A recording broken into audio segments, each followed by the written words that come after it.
I'm going to talk about something that often gets short shrift, and that is the infrastructure and the architecture that needs to go behind all of this stuff in order to make the data sync up together.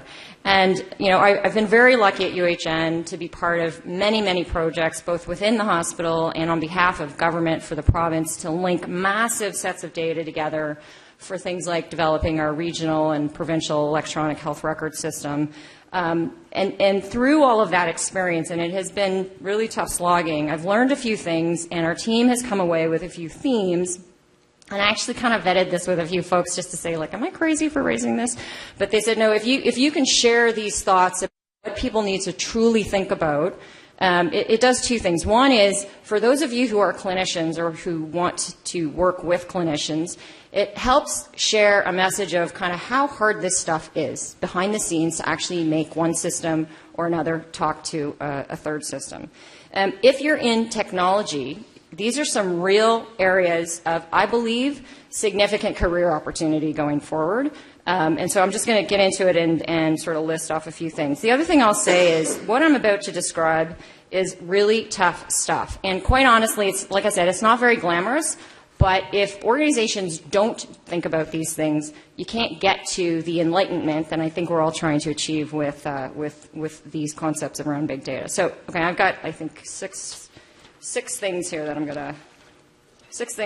to share with you guys. So the first, how solid are your core transactional systems? And what I mean by that, when I say transactional system, I'm talking about your electronic medical record system, your lab systems, your radiology information systems, places where source data is captured by people, say nurses at the point of care, or finance people in the finance department. And when I say, you know, how solid, are they configured and set up? So, for example, are clinicians capturing information at the point of care so that you know you'll get the right data output later?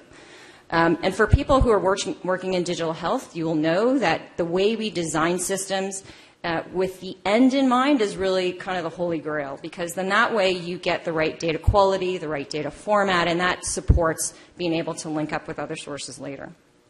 Number two, have you ensured that you've got the proper IT technical capacity that allows you to draw data out of your source systems without actually killing the performance of those systems at the same time? So I'll share with you a real scenario that we actually had to deal with very recently. We have an enterprise scheduling system. It's what our clerks and nurses use to schedule patients to come back for clinic visits.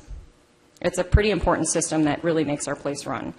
And it has a lot of really important information that allows us to plan for scheduling of staff and, you know, how many patients are coming through, a lot of different purposes that we use this information for. So we have all kinds of reports that run off of the scheduling system and batch jobs that run mostly during the night, but sometimes some of these jobs take a little time, right? And what we were finding is that at 7 a.m. on Monday mornings, the system was getting more and more sluggish. And finally, one day we came in and the whole system just didn't work.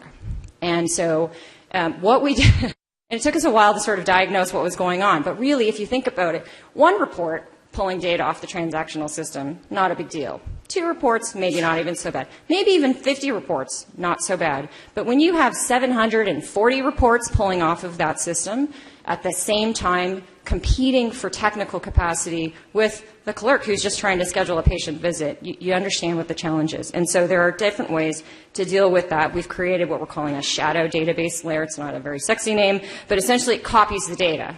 And then you can run reports all day off of that and not impact the performance of the transactional system.